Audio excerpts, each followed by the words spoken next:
Melania and I are thrilled to welcome you, and these are very special friends of mine, evangelical pastors and leaders from all across the nation.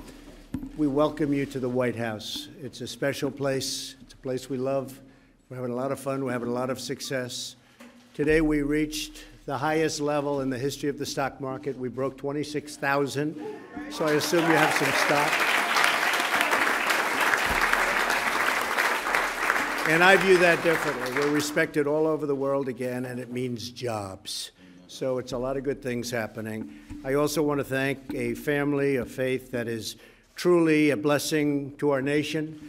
I want to thank Vice President Mike Pence and Karen Pence. Where are you, Mike?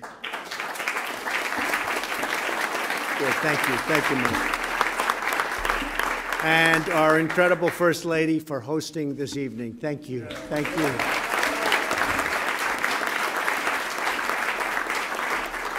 America is a nation of believers, and tonight we're joined by faith leaders from across the country who believe in the dignity of life, the glory of God, and the power of prayer. Everybody agree with that? Yes. If you didn't, we'd have a big story, wouldn't we? I want to say a special thank you to Paula White, Alveda King, Franklin Graham, Jerry Falwell, Darrell Scott, Robert Jeffress, Ralph Reed, Tony Perkins, Lester Warner, and everyone here tonight. So many great leaders, incredible leaders. I know you, I watch you, I see you. Yours are the words we want to hear. I also understand that tonight is the 58th wedding anniversary, so we have a very big wedding anniversary. Where is he? Dr. James and Shirley Dobson. Where are they? Where are they? That's great. Congratulations, that's something. That's this is a party for you. We can look at it that way, actually. Thank you. Congratulations. We're also joined by Secretary Alex Azar, Secretary Ben Carson. Hello, Ben. And Ambassador Sam Brownback.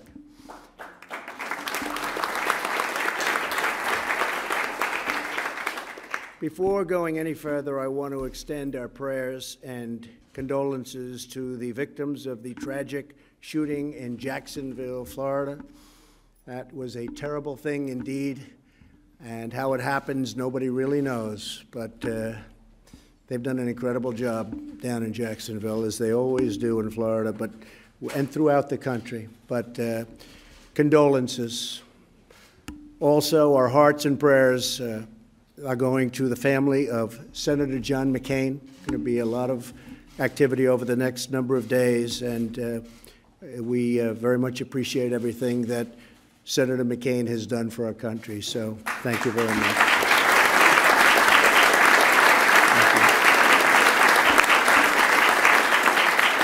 We're here this evening to celebrate America's heritage of faith, family, and freedom. As you know, in recent years, the government tried to undermine religious freedom. But the attacks on communities of faith are over. We've ended it. We've ended it.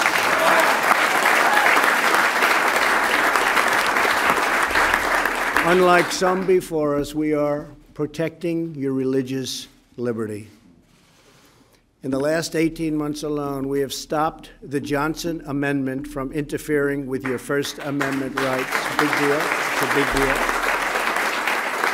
We've taken action to defend the religious conscience of doctors, nurses, teachers, students, preachers, faith groups, and religious employers.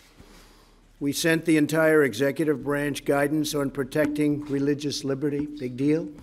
Brought the Faith and Opportunity Initiative to the White House, reinstated the Mexico City policy we first put into place, and if you know, first under President Ronald Reagan, not since then, the Mexico City policy.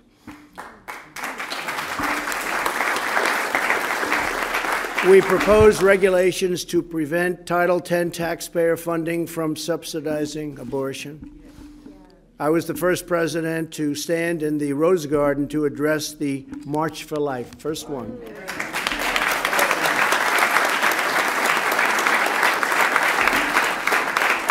My administration has strongly spoken out against religious persecution around the world, including the persecution of Christians all over the world. What's going on?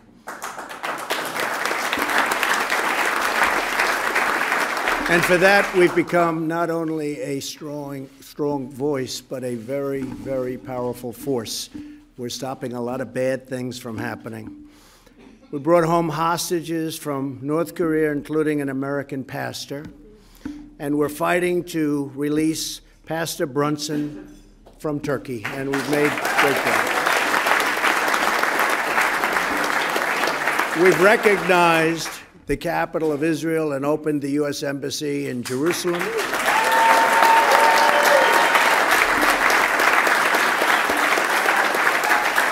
We're restoring opportunity for all Americans, African American, Hispanic American, Asian American.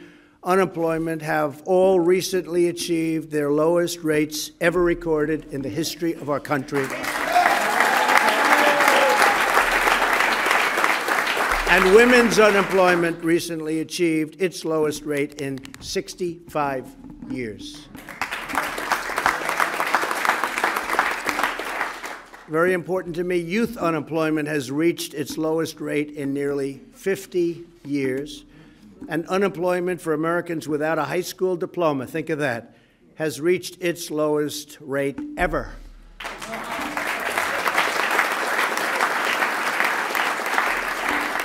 We're advancing prison reform to give former inmates a second chance, and these incredible unemployment numbers are probably the greatest thing that ever happened to people getting out and wanting a second, and in some cases a third chance. But they come out of prison and they were not hired and bad things would happen and they go back.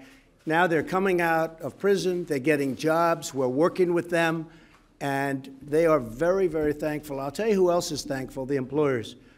I have a friend who hired numerous people coming out of prison, something he never thought he'd do. And in a way, he was forced to do it, frankly. He was forced to do it by the fact that he couldn't get people. He needed people. The numbers are so low in that community. He is so happy. He's hired some people that he said he hopes he never loses them. They're happy, and he is thrilled. So that's a great story. It's a great story.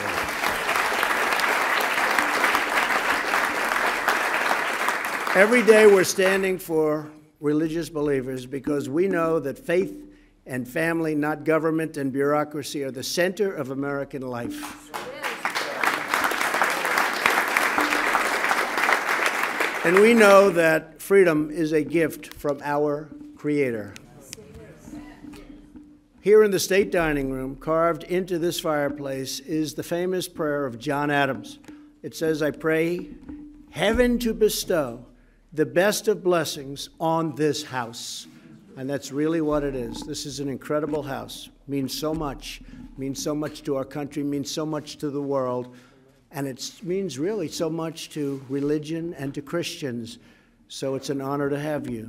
Together, we will uplift our nation in prayer, defend the sanctity of life, and forever proudly remain one nation under God. Yes.